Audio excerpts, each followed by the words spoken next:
Hello मित्रों, नमस्कार। मैं विजेंद्र वर्मा एक बार फिर से स्वागत करता हूं। मित्रों, हम पढ़ रहे थे चैप्टर नंबर 6, पादपों में जल अवशोषण व रसारोहण। मित्रों, हमने जल अवशोषण के बारे में पढ़ा, जल अवशोषण की क्रिया विधि पढ़ी, जल अवशोषण का मार्ग पढ़ा, जल अवशोषण को प्रभावित करने वाले कारक पढ़े और हमने पिछले वीडियो में रसारोहण की परिभाषा, रसारोहण का एक प्रयोग पढ़ा था। मित्रों, अपन आज बात करने वाले हैं रसारोहण की क्रिया विधि के बारे में। रसारोहण की क्रिया विधि हमने पिछले वीडियो में भी देखा था कि रसारोहण की क्रिया विधि के बारे में अनेक सिद्धांत प्रस्तुत किए गए और उन सिद्धांतों में से मुख्य जो सिद्धांत थे वो कितने थे? 3। मित्रों, कौन कौन से थे? फर्स्ट जो सिद्धांत था वो था जैव बल सिद्धांत, सेकंड जो सिद्धांत था मूल दाब सिद्धांत और थर्ड जो सिद्धांत था वो था भौतिक बल सिद्धांत। तो आज हम इनके बारे में बात करेंगे और ये चैप्टर आज हमारा कंप्लीट होने वाला है। इससे पहले मैं आपको बताऊं कि जितने भी वीडियो आप देखते हैं तो उन वीडियो में डिस्क्रिप्शन बॉक्स में जरूर जाएं। तो डिस्क्रिप्शन बॉक्स में आपको एक लिंक मिलेगा, उस लिंक में आप अपनी डिटेल भरें। डिटेल में आपसे नाम पूछा जाएगा, अपने रोल नंबर पूछे जाएंगे, आपको सब्जेक्ट पूछा जाएगा और आपके मोबाइल नंबर पूछे जाएंगे और स्कूल का नाम भी पूछा जा सकता है। तो ये सारी डिटेल्स भरने के बाद आप कुछ क्वेश्चन मिलेंगे, उस क्वेश्चन का क्विज मिलेगा आपको, उस क्विज का इसी से रिलेटेड मिलेगा, जो आपने पढ़ा है उसी से रिलेटेड मिलेगा मित्रों। तो इसलिए आप उसमें जरूर जाएं और अपना टेस्ट करें कि आपने कितना सीखा है। ओके, नेक्स्ट अपन बात करते हैं रसारोहण की क्रिया विधि। हम पढ़ रहे थे चैप्टर नंबर 6। कौन सा था अपना चैप्टर? 6। क्या नाम था? पादपों में जल अवशोषण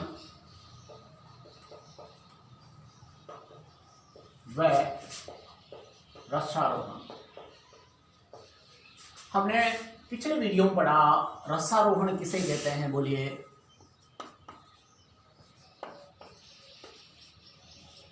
देखो, जड़ों द्वारा अवशोषित जल का गुरुत्वाकर्षण के विपरीत ऊपरी दिशगमन क्या कहलाता है? रसारोहण कहलाता है। हम बात कर रहे हैं यहाँ पे रसारोहण की नहीं, रसारोहण की क्रिया विधि की बात कर रहे हैं। मित्रों, रसारोहण की क्रिया विधि के अनेक सिद्धांत प्रस्तुत किए, उनमें से मुख्य जो सिद्धांत है वो है फर्स्ट जैव बल सिद्धांत, सेकंड है मूल दाब सिद्धांत और थर्ड है भौतिक बल सिद्धांत।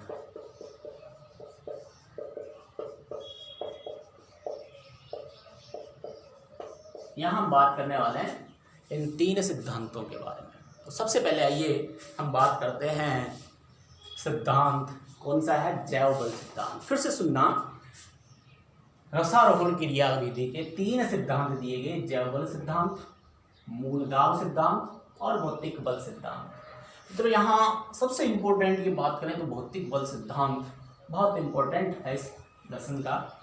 सबसे पहले अपन बात करते हैं जैव बल सिद्धांत की।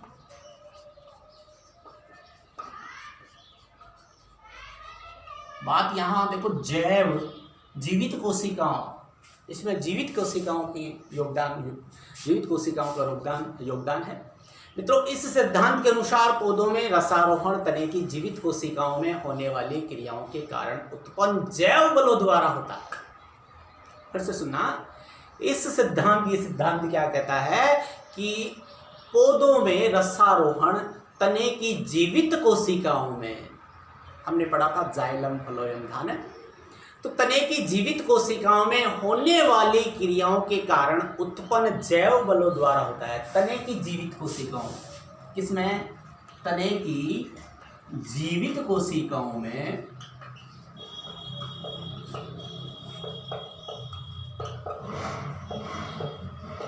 होने वाली क्रियाओं के कारण उत्पन्न, किसके कारण? क्रियाओं के कारण, होने वाली क्रियाओं के कारण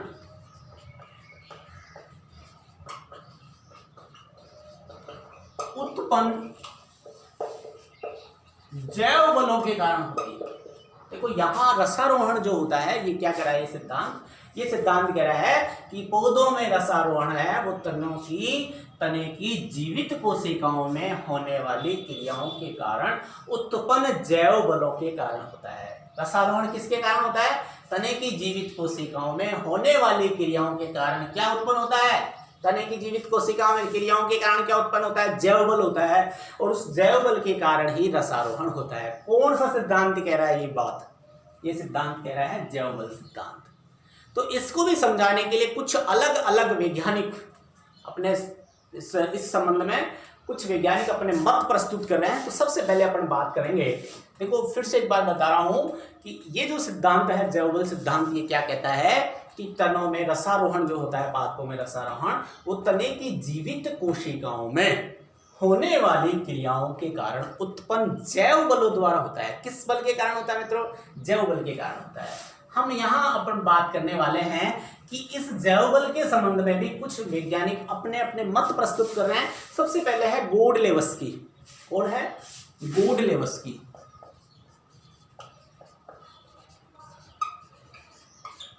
फर्स्ट बात कर रहा हूं मैं, ये आता है गोडलेवस्की, यानी कि 1884 में। गोडलेवस्की, याद रखना गोडलेवस्की। इसने एक सिद्धांत प्रस्तुत किया था, वो सिद्धांत था रिले पंप सिद्धांत। कौन सा था? Relay pump. याद रखना, रिले पंप सिद्धांत किसने दिया? गोडलेवस्की ने। तो रिले पंप, देखो गोडलेवस्की के अनुसार, रिले पंप सिद्धांत के अनुसार जाइलम पेरेन्काइमा व मज्जा किरणों की जीवित कोशिका में, इसमें जाइलम पेरेन्काइमा व, देखो जाइलम, देखो ये क्या कह रहा है, गोडलेवस्की 1884 में इसने बताया कि इस रिले पंप सिद्धांत के अनुसार जाइलम पेरेन्काइमा व मज्जा किरणों की जीवित कोशिकाओं के परासरण दाब में आवर्ती परिवर्तन होता है। जाइलम के पेरेन्काइमा व मज्जा किरणों की, जाइलम पेरेन्काइमा व मज्जा किरणों की जीवित कोशिकाओं में, कौन सी कोशिकाओं में? जीवित कोशिकाओं में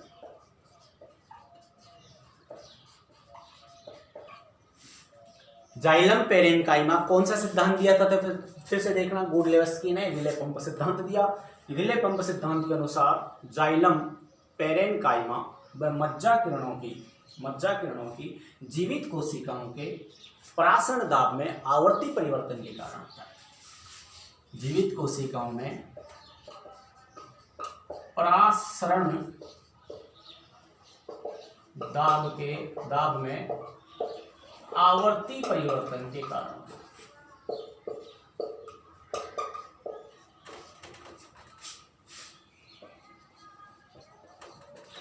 क्या होता है मित्रों? रसारोहण होता है। क्या होता है यहाँ पे? रसारोहण। किसने दिया रिले पंप सिद्धांत? गोडलेवस्की ने। कब दिया? 1884 में। क्या कहता है रिले पंप सिद्धांत? रिले पंप सिद्धांत ये कहता है कि जाइलम पेरेन्काइमा और मज्जा किरणों की, हमने पढ़ा हुआ, देखो तने की जब पीएस काटते हैं तो हमने पढ़ा था जाइलम पेरेन्काइमा, ठीक है ना, जाइलम फ्लोएम, अभी मैं बता रहा था आपको, जाइलम मर्दूतक इसको कहते हैं, जाइलम मर्दूतक व मज्जा किरणों की जीवित कोशिकाओं में प्राशक, ये जाइलम मर्दूतक ही है जीवित, याद रखना। जाइलम रेसे, जाइलम वाहिकाएं, जाइलम वाहिनिकाएं और जाइलम मर्दूतक। ये जाइलम मर्दूतक जीवित होता है, बाकी सारे मृत होते हैं। तो जाइलम मर्दूतक व मज्जा किरणों की जीवित कोशिकाओं में प्रासरण दाब में आवर्ती एक के बाद एक बार परिवर्तन होता रहता है। आवर्ती परिवर्तन के कारण क्या होता है मित्रों? रसारोहण होता है। ठीक है, तो ध्यान रखना, इसने रिले पंप सिद्धांत दिया था और रिले पंप सिद्धांत क्या कहता है? जाइलम मर्दूतक व मज्जा किरणों की जीवित कोशिकाओं में प्रासरण दाब में किस समय? प्रासरण दाब में। आवर्ती परिवर्तन का मतलब होता है एक बार घटता है फिर बढ़ता है फिर घटता है फिर बढ़ता है, इस प्रकार लगातार ऊपर की ओर चलता रहता है। आवर्ती परिवर्तन के कारण रसारोहण होता है। ये कौन कह रहे हैं? गोडलेवस्की कह रहे हैं। याद रखना, गोडलेवस्की ने कौन सा सिद्धांत दिया था? रिले पंप सिद्धांत।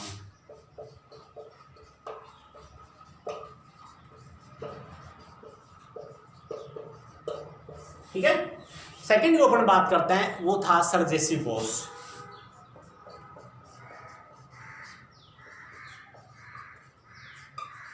जगदीश चंद्र बोस।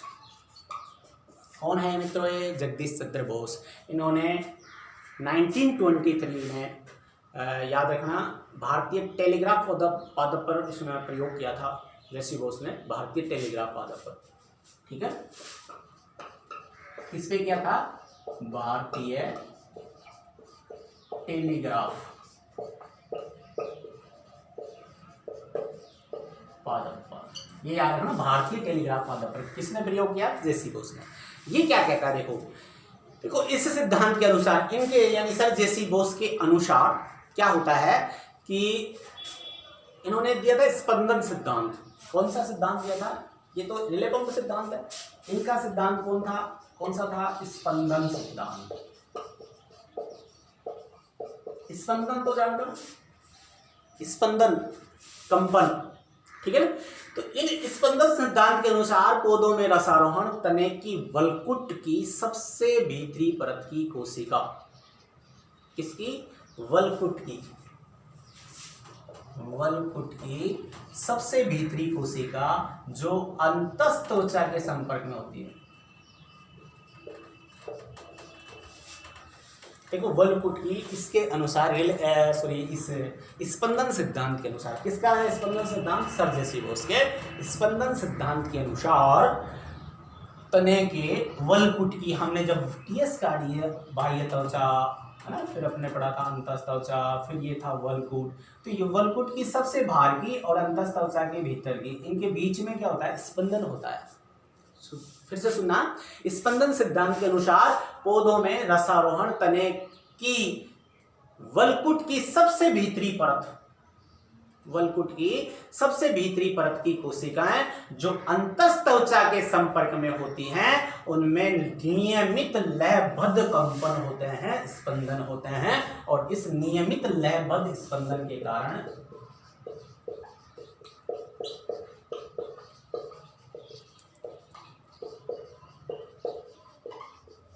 जल लगातार ऊपर की ओर चढ़ता है, ठीक है, रसारोहण होता है। फिर से देखिए, सर जेसी बोस ने कौन सा सिद्धांत दिया? स्पंदन सिद्धांत। स्पंदन सिद्धांत क्या कहता है कि पौधे के तने के वलकुट की सबसे भीतरी, कौन सी? सबसे भीतर की परत जो किसके संपर्क में होती है?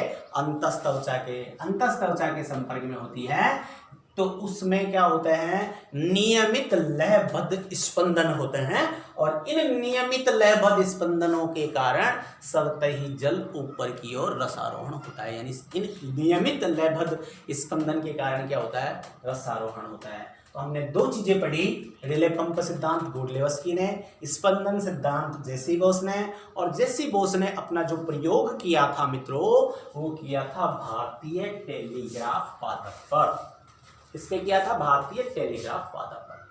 नेक्स्ट बात करते हैं अपन स्ट्रासबर्गर की। तीसरा जो आता है, दिखाई दे रहा होगा, नहीं दिखाई दे रहा है तो मैं इसको मिटा लेता हूं।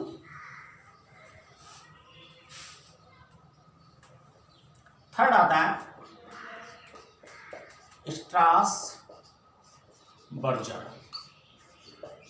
गोडलेवस्की, सर जेसी बोस, स्ट्रासबर्गर। इनका सुनना, स्ट्रासबर्गर क्या कहता है? ये कहते हैं कि इनके अनुसार, देखो स्ट्रासबर्गर कहते हैं कि जीवित कोशिकाओं की रसारोहण की क्रियाविधि का, जीवित कोशिकाओं का रसारोहण की क्रियाविधि से कोई संबंध नहीं होता। जीवित कोशिकाओं का रसारोहण की क्रियाविधि से कोई संबंध नहीं होता है, परंतु इनकी उपस्थिति इस क्रिया के लिए अनुकूल वातावरण बनाने के लिए आवश्यक है। देखो क्या कह रहा है ये क्या कहता है कि जीवित कोशिकाओं की आवश्यकता नहीं है इसके लिए, रसारोहण के लिए। सॉरी, इसने दिया था 1891 में। ये क्या कह रहा है? जीवित कोशिकाओं की रसारोहण के लिए, या अपन ये कहें स्ट्रासबर्गर के सिद्धांत के अनुसार रसारोहण के लिए जीवित कोशिकाओं की आवश्यकता नहीं है, परंतु जीवित कोशिकाओं की आवश्यकता यानी जीवित कोशिका क्या करती हैं, रसारोहण के लिए अनुकूल वातावरण बनाने के लिए आवश्यक होती है।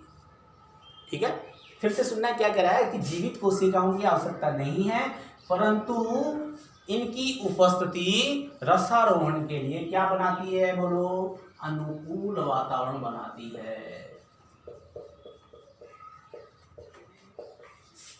कोई भूमिका नहीं निभाता। ये स्ट्रासबर्गर का सिद्धांत कहता है कि जीवित कोशिकाओं का कोई योगदान नहीं है, कोई भूमिका नहीं है, लेकिन इनकी उपस्थिति आवश्यक है। उपस्थिति से क्या होता है कि ये रसारोहण के लिए अनुकूल वातावरण बनता है।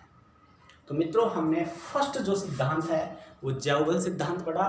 ठीक है ना, इसमें तने की जीवित कोशिकाएं योगदान करती हैं, और इसमें हमने 3 पढ़े। वुडलेवस्की ने रिले पंप सिद्धांत दिया, जेसी बोस ने कौन सा सिद्धांत दिया था, स्पंदन सिद्धांत किस पर प्रयोग किए, भारतीय टेलीग्राफ वादक पर, और स्ट्रासबर्गर ने कहा कि जीवित कोशिकाओं का रसारोहण से कोई मतलब नहीं है, लेना देना नहीं है, लेकिन फिर भी इनकी उपस्थिति आवश्यक है। इनकी उपस्थिति से रसारोहण के लिए अनुकूल वातावरण बनता है। ओके, तो नेक्स्ट अपन सेकंड जो बात थी वो था मित्रों मूल दाब सिद्धांत।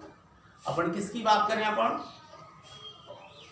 सेकंड सिद्धांत है मूल दाब सिद्धांत। कौन सा, मूल दाब सिद्धांत। ये तो हमने पहले भी पढ़ा था, मूल दाब।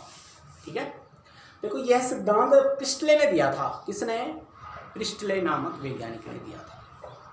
मित्रों, यह सिद्धांत 1926 में प्रिस्टले ने दिया था। इसमें प्रिस्टले,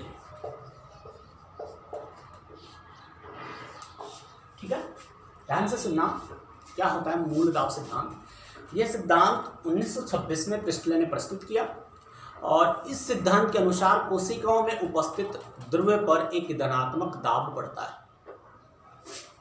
क्या पड़ता है, एक धनात्मक दाब। कोशिकाओं में उपस्थित द्रव्य पर,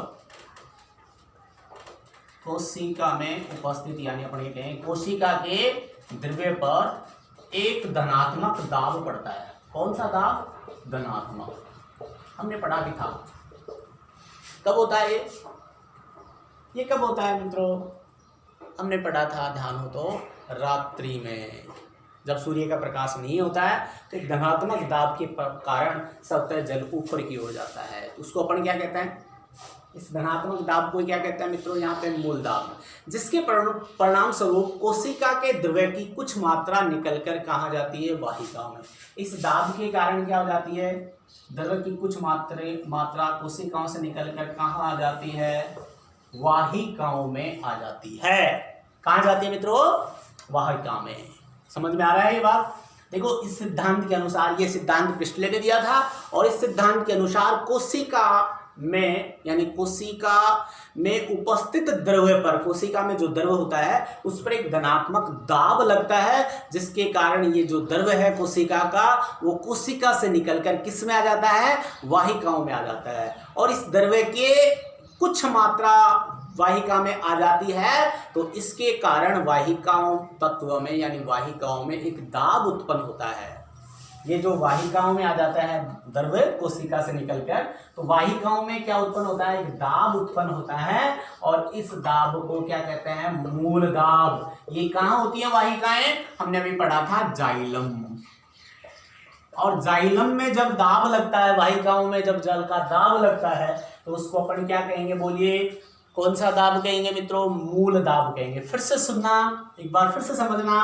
देखो, कोशिकाओं के द्रव्य पर एक धनात्मक दाब लगता है। इस सिद्धांत के अनुसार क्या होता है, कोशिका द्रव्य में, किस पे, कोशिका द्रव्य पर एक धनात्मक दाब लगता है, और इस दाब के कारण ये जल किस में आ जाता है, द्रव्य किस में आ जाता है, वाहिकाओं में, और वाहिकाओं में दाब के कारण इस वाहिकाओं में लगने वाले इस दाब को क्या कहेंगे, द्रव के इस दाब को क्या कहेंगे, मूल दाब कहेंगे। इसको ही क्या कहते हैं मित्रों, मूल दाब कहते हैं। अर्थात अपन ये कह सकते हैं कि जाइलम वाहिकाओं के रस में पाए जाने वाला धनात्मक दाब, जाइलम वाहिकाओं के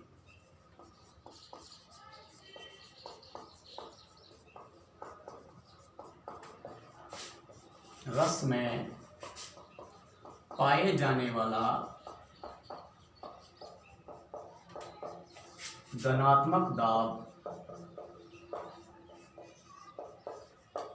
मूल दाब कहलाता है।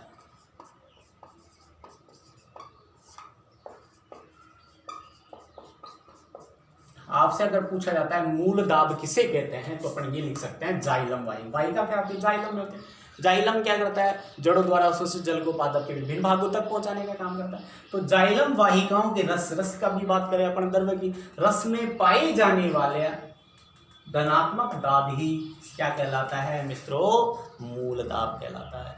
एक सबसे बड़ी इंपॉर्टेंट बात यह है कि ये मूल दाब तो कहलाता है, लेकिन मूल दाब मापा किससे जाता है, याद रखना, मैंने एक बार शायद पहले बताया था, मूल दाब मापा जाता है मैनोमीटर से। ये याद रखना मित्रों, मैनोमीटर होता है मूल दाब मापने का यंत्र। इसका डायग्राम भी है वैसे अपने, आप डायग्राम भी बनाना इसका।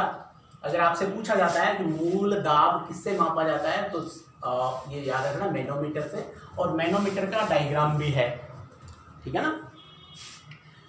अब हम बात करते हैं, इसकी बड़ी इंपॉर्टेंट बात है, देखो नापा किससे जाता है मूल दाब, मैनोमीटर से मापा जाता है। परंतु किसी भी पौधे में मूल दाब 2 ATM से अधिक नहीं पाया गया। 2 बार ये 2 वायुमंडल, तो अपने इसको क्या कहेंगे, ATM, इसका मान या इकाई होती है वो वायुमंडल होती है। तो किसी भी पौधे में याद रखना मूल दाब है ना 2 ATM से अधिक नहीं पाया गया। और 2 ATM जो मूल दाब है वो पौधों में जल को 20 मीटर ऊंचाई तक ही पहुंचा पाता है। मेरी बात समझ में आ रही होगी। मूल दाब किससे मापते हैं, मैनोमीटर से। और ये सभी पादपों में देखा जिनमें भी, उनमें 2 ATM से अधिक मूल दाब नहीं है।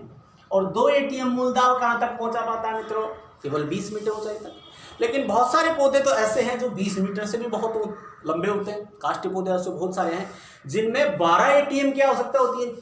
कितने दाब की आवश्यकता होती है, 12 ATM की आवश्यकता होती है। लेकिन हमने तो केवल 2 ATM ही देखा, 12 ATM देखा ही नहीं। तो मित्रों हम लास्ट में ये कहेंगे कि ये सिद्धांत सीमित महत्व का, इसका अधिक उपयोग नहीं है। तो आप इसमें केवल 2 चीजें याद करनी है आपको, मूल दाब की परिभाषा, मूल दाब किससे मापा जाता है, मैनोमीटर से। और अधिकतर पादपों में कितना होता है, 2 ATM। बहुत सारे पादप तो ऐसे हैं जिनमें मूल दाब होता ही नहीं है, जैसे कौन से हैं, जिम्नोस्पर्म। जिम्नोस्पर्म पादपों में तो मूल दाब होता ही नहीं है। और बहुत सारे काष्ठी पौधे ऐसे हैं जिसमें 12 ATM मूल दाब की आवश्यकता हो पहुंचने के लिए, ऊपर पहुंचने के लिए। 12 ATM तो होता ही नहीं, 2 ATM है, तो इसलिए सीमित महत्व का है, इसमें से कुछ नहीं पूछा जाता है, ये सिद्धांत उपयोगी नहीं है। इसलिए आप मैनोमीटर का केवल डायग्राम बनाएं, मूल दाब की परिभाषा, और आपको याद रखना है क्या, किससे मापा जाता है, मैनोमीटर से मापा जाता है, जब आप डायग्राम बनाएंगे तो, ठीक है। तो मित्रों थर्ड जो आता है वो कौन सा सिद्धांत था, बोलिए, भौतिक बल सिद्धांत पढ़ेंगे। आपने 2 सिद्धांत पढ़े, जैव बल सिद्धांत और मूल दाब सिद्धांत। थर्ड सिद्धांत की बात कर रहा हूं मैं यहाँ पे, भौतिक बल सिद्धांत।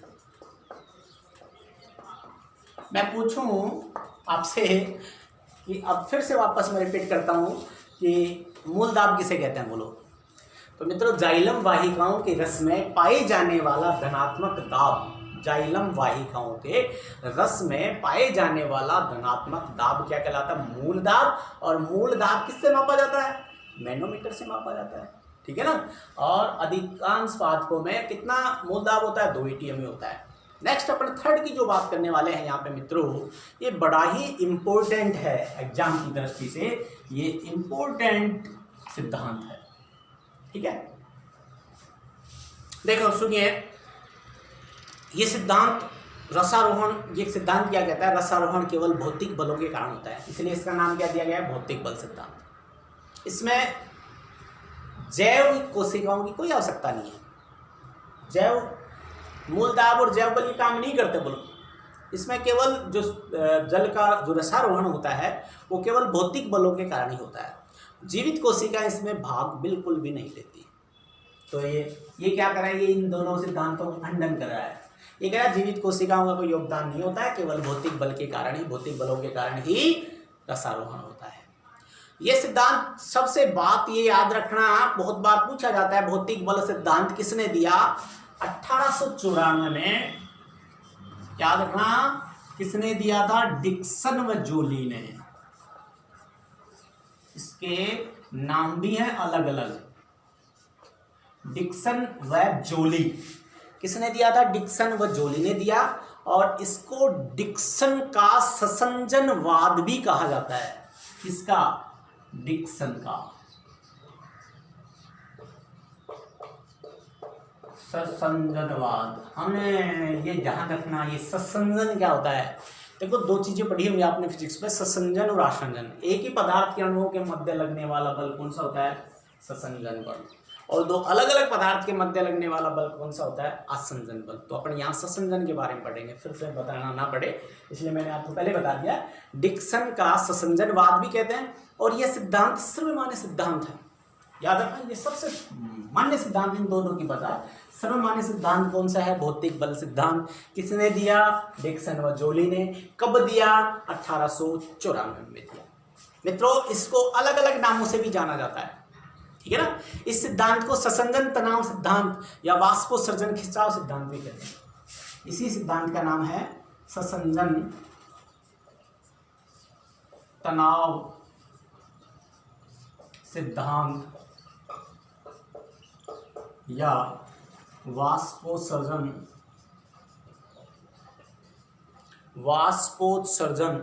खिंचाव या तनाव।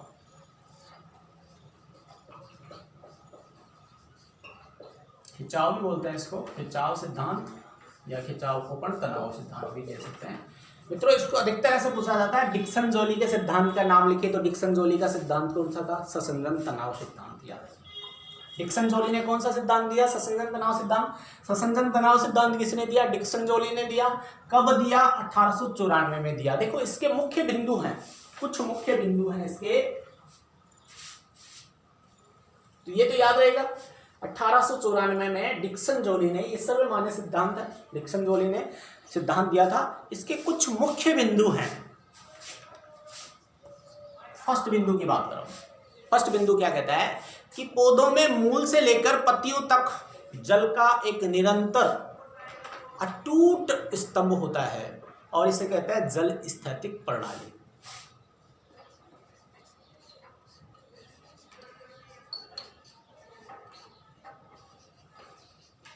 फिर से सुनना एक बार, वापस सुनना। नंबर 1 क्या कह रहा है कि पौधों में मूल से लेकर पत्तियों तक जल का एक निरंतर अटूट स्तंभ होता है। टूटता नहीं है, ऐसा नहीं है कि तू चल माया, ये कभी नहीं होता है कि तू चल एक जल कण पहुंच गया दूसरा। जल के अणुओं के मध्य कौन सा बंद होता है, हाइड्रोजन होते हैं, ये आपस में जुड़े होते हैं और एक धार के रूप में ऐसे ऊपर की तरफ जाते हैं। अटूट स्तंभ होता है और इस अटूट स्तंभ को कहते हैं जल स्थैतिक प्रणाली। फिर से सुना, जड़ों से लेकर, पौधों में जड़ों से लेकर पत्तियों तक जल का एक अटूट स्तंभ होता है और इस अटूट स्तंभ को कहते हैं जल स्थैतिक प्रणाली। बताओ कोई दिक्कत। सेकंड की बात कर रहा हूं, वाष्पोत्सर्जन द्वारा जब जल की हानि होती है, हमने पहले पढ़ा था वाष्पोत्सर्जन। देखो मित्रों, ये वाष्पोत्सर्जन के कारण इस पौधे में ऊपर से जल की जब कमी होती है तो यहाँ जल की कमी होती है। यहाँ जल कहाँ से आएगा, अधिक सांद्रता के क्षेत्र से इधर से आएगा, फिर यहाँ कमी होगी तो इससे आएगा, इससे आएगा, और ये तनाव कहाँ उत्पन्न होता है, जड़ों में, और जड़ों से लगातार जल ऊपर की ओर खिंचता चला जाता है। जाता है या नहीं जाता, वाष्पोत्सर्जन में हमने पढ़ा था। तो मित्रों नंबर 2 की बात कर रहा हूं कि वाष्पोत्सर्जन द्वारा जल हानि से पर्णकीय सिराओं में जल स्तंभ में खिंचाव उत्पन्न होता है और जिससे वाष्पोत्सर्जन खिंचाव कहते हैं। क्या कहते हैं इसे, वाष्पोत्सर्जन खिंचाव।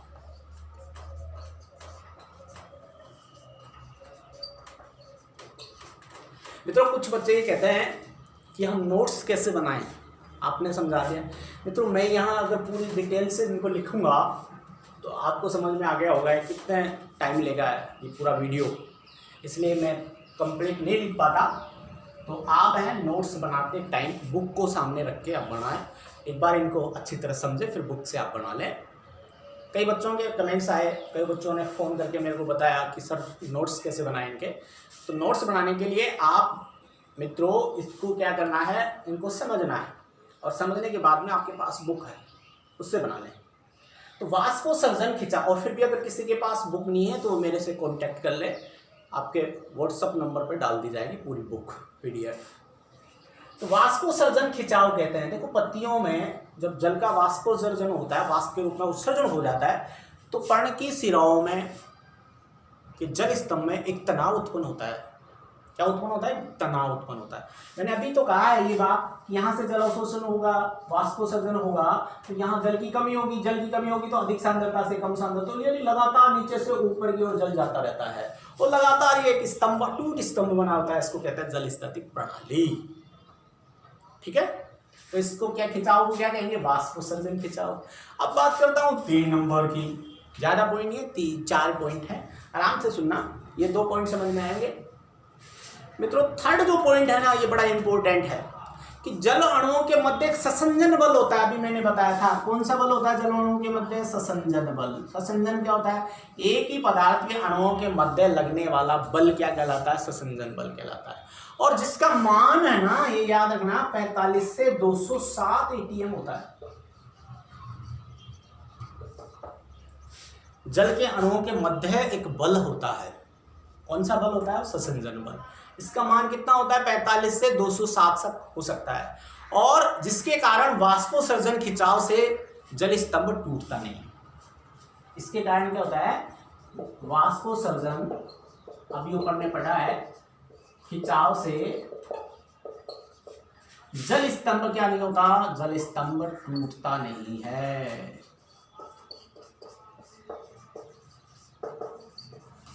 आया समझ में कि देखो जल के अणुओं के मध्य एक बल होता है, उसको कहते हैं ससंजन बल। इसका मान होता है 45 से 207 ATM, और ये 207 ATM के जो बल है ना, ये क्या करता है? वाष्पोत्सर्जन खिंचाव के कारण जल के अणुओं के मध्य जल स्तंभ है आपस में टूटता नहीं है और लगातार ऊपर की ओर खिंचा चला आता है। लगातार कहाँ चला जाता है? ऊपर की ओर चला जाता है। जाना कहाँ है? नीचे से ऊपर की ओर, वायु भागों तक जाना है। तो लास्ट जो पॉइंट है इसका, लास्ट पॉइंट की बात कर रहा हूं, ध्यान से सुना कि इस प्रकार डिक्सन व जोली ने इस सिद्धांत के अनुसार वाष्पोत्सर्जन से उत्पन्न तनाव तथा जल के अणुओं के मध्य ससंजन बल के कारण पादपों में, देखो उन्होंने 2 ही चीज बताई है, वाष्पोत्सर्जन खिंचाव और ससंजन बल। वाष्पोत्सर्जन खिंचाव और ससंजन बल के कारण, देखो लास्ट में 2 चीजें कही हैं, इनके बारे में बताओ। बात यही है कि डिक्सन जोली ने क्या कहा कि वाष्पोत्सर्जन खिंचाव और ससंजन बल के कारण जल जो है, जल के अणु जो है, जड़ों द्वारा लगातार शीर्ष तक बिना किसी ऊर्जा के निष्क्रिय रूप से, हमने 2 पढ़े थे, ध्यान हो तो, सक्रिय जल अवशोषण और निष्क्रिय जल अवशोषण की क्रिया विधि हमने पढ़ी थी, सक्रिय और निष्क्रिय। इसमें किसी प्रकार की ऊर्जा की आवश्यकता नहीं होती है, तो वो कौन सा होता है? निष्क्रिय होता है। तो निष्क्रिय रूप से जल स्वतः ही कहाँ चला जाता है? ऊपर की ओर खींच लिया जाता है। इसमें किसी प्रकार की ऊर्जा की आवश्यकता नहीं होती और न ही इसमें किसी प्रकार की जीवित कोशिकाओं की आवश्यकता होती। मित्रों केवल ये जो क्रिया है वो किसके द्वारा होती है? भौतिक बलों द्वारा होती है। आया होगा समझ में? तो अपने ये 4 पॉइंट थे इसके, फिर से बता रहा हूं मैं कि जल के अणुओं के मध्य है ना, जल के पौधों में जल मूल से लेकर तनों तक एक स्तंभ के रूप में पत्तियों तक जल का एक निरंतर अटूट स्तंभ होता है। इसको क्या कहते हैं? जल स्थितिक प्रणाली कहते हैं। दूसरा था जड़ों द्वारा अवशोषित जल है, लगातार ऊपर की ओर एक बल खींचता रहता है, उसको क्या कहते हैं अपन? वाष्पोत्सर्जन। ये वाष्पोत्सर्जन के कारण होता है। जब वाष्पोत्सर्जन के कारण क्या होता है? खिंचाव, उसको खींचता रहता है, बल ऊपर की ओर खींचता रहता है, उसको वाष्पोत्सर्जन खिंचाव कहते हैं। थर्ड पढ़ा आपने, जल के अणुओं के मध्य एक बल होता है ससंजन बल, इसका मान होता है 45 से 207 ATM। और वाष्पोत्सर्जन का खिंचाव जो स्तंभ है ना, इसके कारण ये जल स्तंभ टूटता नहीं और लगातार जल ऊपर की ओर खींचता चलाता है। और लास्ट पॉइंट में डिक्सन और जोली ने ये कहा कि मित्रों कि वाष्पोत्सर्जन से उत्पन्न तनाव, जल का तनाव और जल के अणुओं के मध्य संसर्जन बल पादपों में जल को लगातार नीचे से ऊपर की ओर खींचता रहता है। इसमें किसी प्रकार की ऊर्जा की आवश्यकता नहीं होती। ये कौन सा है? निष्क्रिय जल अवशोषण होता है और इसमें ना तो किसी ऊर्जा की आवश्यकता होती है, ना ही जीवित कोशिकाओं की आवश्यकता होती है। इसमें केवल भौतिक बलों की आवश्यकता होती है। तो मित्रों आज हमने चैप्टर नंबर 6 कंप्लीट किया। ओके, आप हमारे साथ लगातार बने रहें, वीडियो को लाइक करें, शेयर करें। Have a nice day, thank you.